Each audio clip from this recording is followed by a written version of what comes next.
Well, hey there, internet friends. I wanted to talk today about the idea of allowing your art to have a little bit more dignity.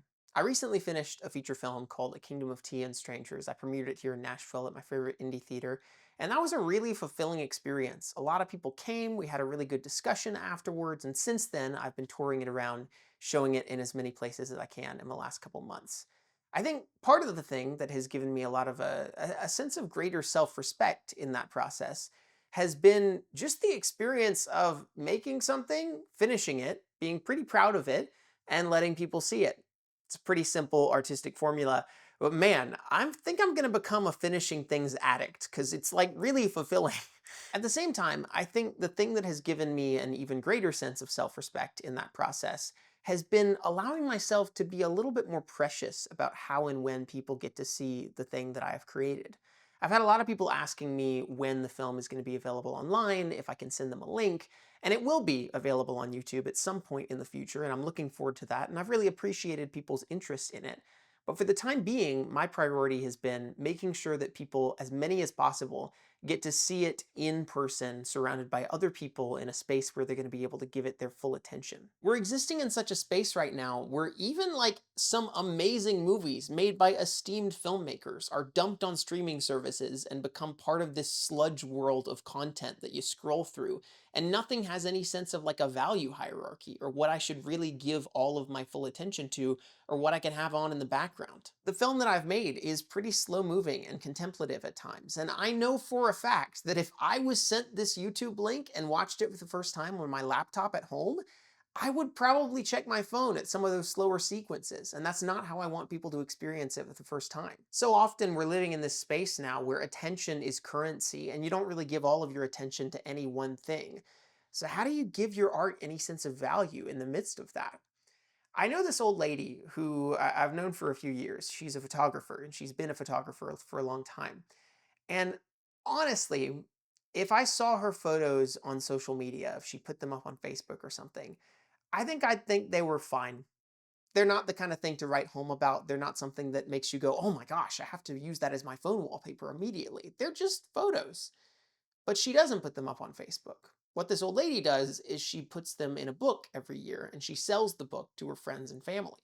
She also, every couple years, usually rents out a gallery and puts all of her photos in that gallery and then invites people she knows to come and see them in that space. And I've gotten to see some of these photos in that space.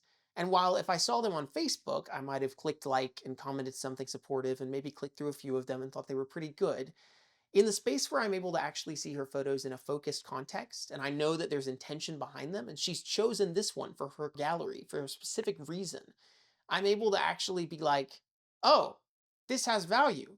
Oh, I really like the way that the shadows look in that photo. Oh, I really like the layers of the tree branches contrasting with the clouds behind them.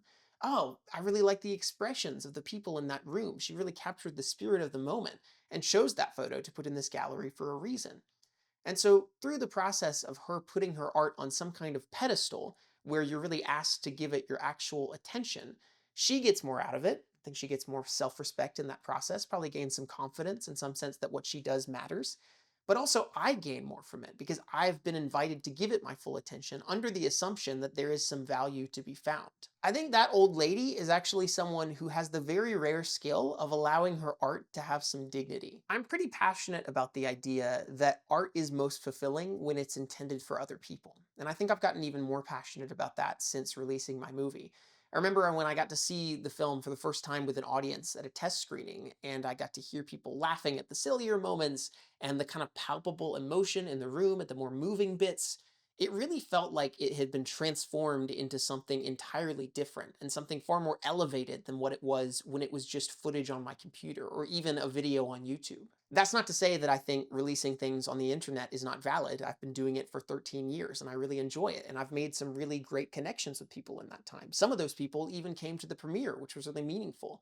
But I do think that if you intend your art for the experience of showing it to people in person first, that will fundamentally change how you make the art and the sense of dignity that you have in making it. So if you're a visual artist, I would say do a little gallery at a park nearby. See if the library has some extra space you could do it in. Ask a church, ask a friend if they would lend their house to let you do that. If you're a filmmaker, rent a theater, or maybe even just ask your friend who has a bigger TV than you if they'd be willing to host a screening and allow your friends and family to come see it for the first time that way. I promise you that your art will feel that much more fulfilling if you actually make it for people rather than an algorithm. I've been living in Nashville for about a year now, and I'm not a music person. It's really funny to me that I've ended up being in this music city space because I don't play any instruments and I've never done that live or anything like that. But I am around a lot of people who play music and a lot of people who are trying to get their start in their music careers. And one thing that I've seen that singer-songwriter, musician types have that us filmmakers and visual artists and other performers sometimes don't is a chance to regularly perform in front of people in person and hone their craft in that process. Even the really small indie artists that I know are still regularly doing house shows to hone their craft and get their name out there. And I think that's such a good practice that shouldn't be limited only to singer-songwriters. And if you're hearing all this and you're thinking, yeah, but my art's not that good. Yeah, but I don't know if I'm actually that proud of it. Yeah, but I don't know if it's good enough to really expect people's attention or expect them to drive all the way to come see it on a given night. I think you need to question that a little bit. Because sure, your art may not be perfect. I know mine's not. Sure, it doesn't have to be the best thing ever made. But I think if you've actually devoted a significant amount of time to making it, you do think that it has value. And I think as useful a tool as the internet can be, we've kind of allowed it at times to degrade us and to assume that our art is only worth dumping on social media and allowing people to see it whenever it's most convenient for them. If you spend a lot of your time and energy and care making something, I think you think that it has value, and I think that means that people should give it their attention if they actually want to see it. That experience may be hard sometimes. It might be awkward. It might feel like you could only get a few people to come, but I promise 5 people in person is so much more meaningful than 5 views on YouTube. That experience, especially when compounded over time with you creating new things and releasing them and showing them to people, is going to give you a greater sense of self-respect and confidence as you do it more and more regularly.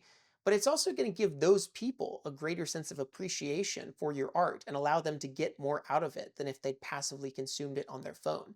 They will assume that there is intention behind the things that you create and that that is actually worth giving their full attention to. Anyway, it's just a thought. I'll see y'all soon.